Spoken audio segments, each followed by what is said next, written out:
Hello, my name is Pashupatinath.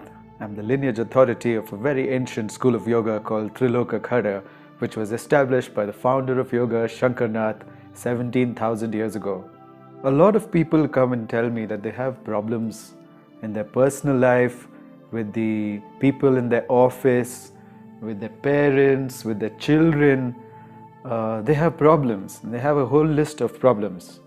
And there seems to be no solution to these problems, and it's driving them crazy because it's creating a lot of stress, and then they're falling sick because of the stress. And if you're one of those people, then this video is for you. After watching this video, you will know how to get rid of every little friction that you have in all your relationships by the practice of deep empathy. Empathy is the ability to know what the other person in front of you is feeling, not the ability to feel that with him or her. It's the ability to know what the person is feeling and why they're feeling that. And so empathy makes you a doctor of situations, of life situations, of human relationships. You become a doctor if you develop something called empathy. Before you develop empathy, you need to get in touch with what you're feeling, what you are feeling inside. So how do you do that? To get in touch with what you're feeling inside, it needs something called attention. All you have to do is close your eyes, put your attention over here in between your eyebrows, and ask yourself,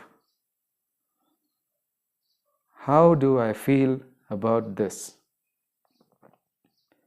So let's say you have a child who doesn't do anything but play video games, or you have colleagues who are always bullying you, employees who never listen to you, or you have parents who are always trying to get you married. Have I covered everything? Oh no, you have a bad marriage. You have a marriage where you don't see eye to eye, or there's some problem going on between you all the time. Sounds familiar? This is the human condition. Everybody's going through this, but the good news is that this is your spiritual practice. Okay, so you put your attention in between your eyebrows and then write down everything that you feel is wrong with this situation from your point of view. Okay, and when you have a complete and long list like that, it will help you a lot to go over that list with the filter of the 4 root causes. All human problems have 4 root causes. I recently learned this. I didn't know this myself. I learned it from a very enlightened teacher.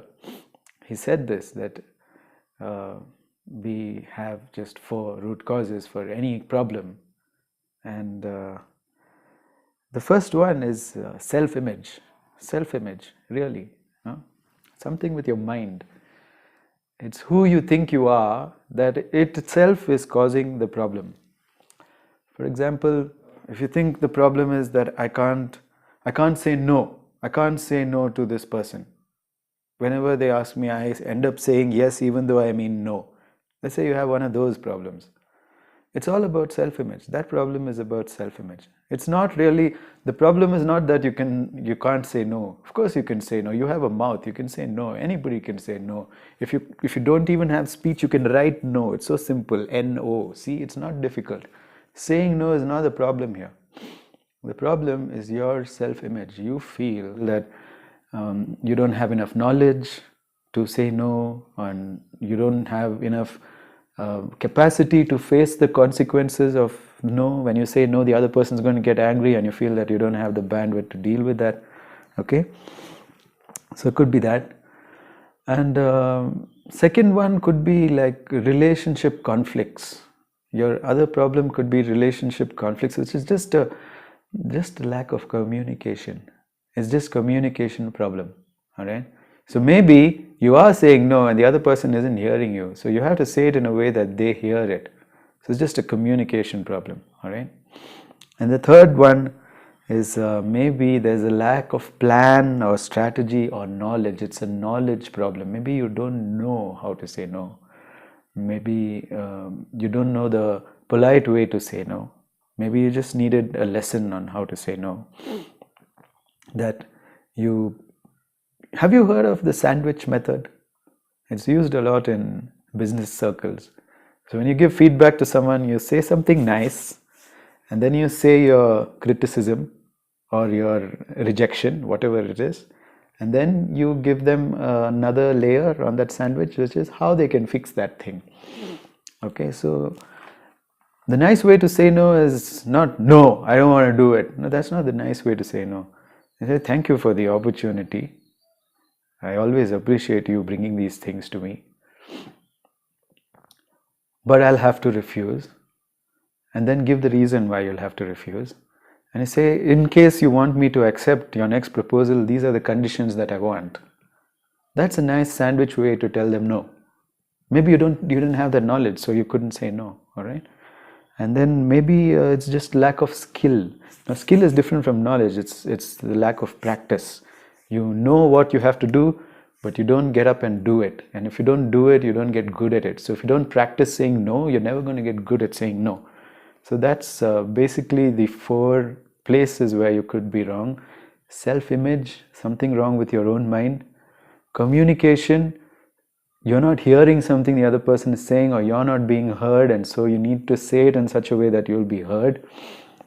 You may not have the knowledge how to do that, and you may not have skills. So now it's easy to state any problem that, oh, I don't have knowledge. What's the solution when you don't have knowledge? You find it. There's something called Google, YouTube, and you can ask other people who are good at it. There's so many people in your network who will know who will know exactly how to do the thing that you're struggling with, and maybe they'll want to mentor you or help you. And you just have to ask, and you'll surely find someone who can help you. That's been my experience always. If I don't know something, I can't find it on Google, I start asking my friends, and somebody or the other knows somebody who knows somebody, and then I contact that person, and then I find the knowledge. So it's really not hard. We live in an information era where it's really easy to find knowledge. We live in a social era where you can connect with anybody across the world who has knowledge, even if that knowledge is not on Google. So people are available, books are available, videos are available, courses are available. There's no excuse for not having knowledge. If you don't have knowledge in this day and age, if you choose to remain ignorant, it's a choice. It's not a compulsion, it's a choice. You're choosing to remain ignorant. So knowledge is not an excuse.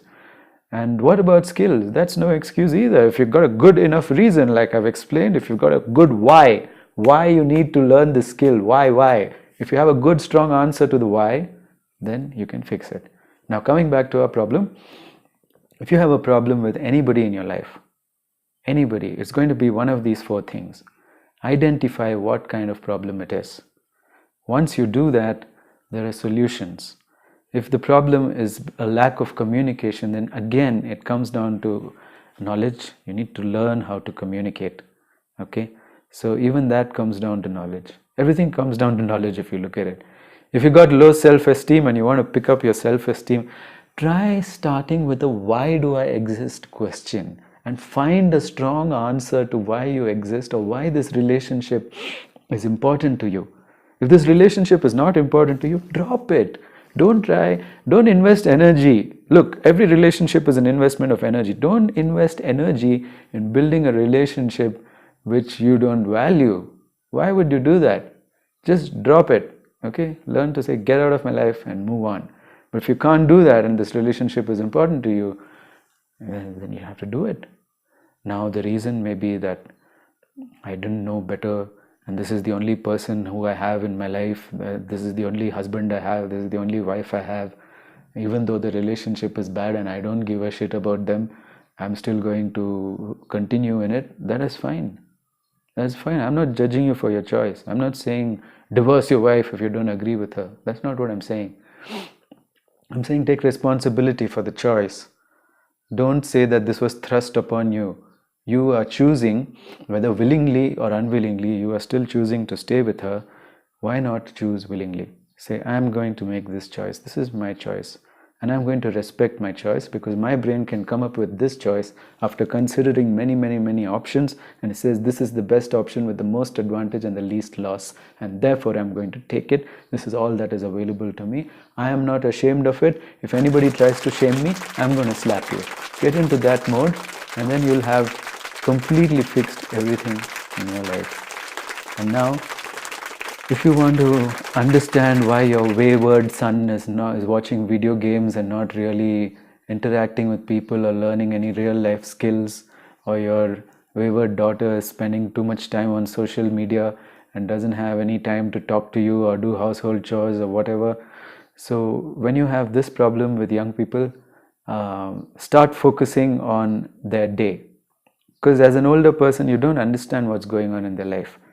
Go, and not just young people, anybody, older people. If you don't understand why older people are on your case for you to get married, go over their day. Go over one of their weekdays and one of their weekends, okay? See what happens in their life, what time do they wake up, and go through that hour, experience what they're experiencing, try to feel everything they're feeling, then go hour by hour like that. So they wake up at 7 o'clock, what happens from 7 to 8, this is what happens, okay, all right. How do they feel? This is how they feel. Make a column. Time, what happens, and how do they feel? What are they thinking of? What happens? What are they thinking of? How do they feel? Right? If you do this exercise for all 24 hours of their life, and you don't have to do it when they're sleeping, so maybe 16 of their waking hours, if you do this exercise for 16 of the waking hours for one weekday and for one weekend, trust me, you're going to get to the root of what's eating them. You will know their problem. Once you know their problem, it comes under one of these 4, and then all you have to do is fix it. So if it's a problem with their self-esteem, then maybe you can help them, or you can offer to help them. And if they accept the offer, then it's great. If they don't accept the offer, then you can't help them, okay? So that's how you fix all of these problems floating around in your life. Once and for all, get rid of it. Take a deep breath. Life is so beautiful. You are so beautiful. Why would you want to waste this life of yours worrying, being afraid, being regretful, complaining about things? Why would you want to do this? Just don't do it. Please stop. Stop it. Stop it. Stop it now. Stop it and get to work. First, make the list of all of their activities, the people you're having trouble with, and then state all the problems you're having, and then put those problems in terms of one of these 4. It's either your self-image, or it's your communication, or it's going to be your knowledge, lack of knowledge, or it's going to be your lack of skill. One of these 4. Let it not be your lack of will. If you have a lack of will to fix a problem, it will never be fixed. Just accept that and say, I don't have any will to fix this problem. I'm going to leave it alone and let sleeping dogs lie. Okay, thank you for watching. Please implement and prosper.